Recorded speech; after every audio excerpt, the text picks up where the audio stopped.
Dilaporkan sekira 5.000 prajurit Amerika Serikat mengalami kelelahan fisik dan mental.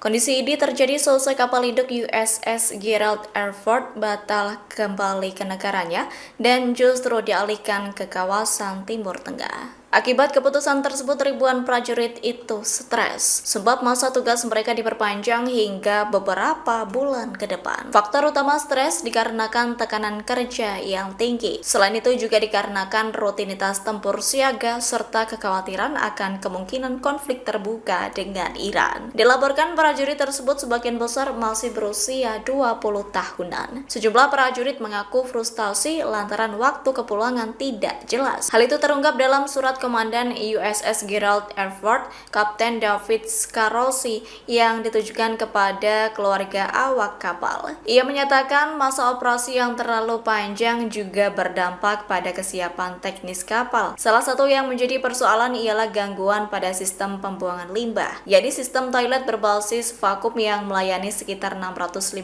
fasilitas sanitasi dilaporkan mengalami kerusakan secara berkala.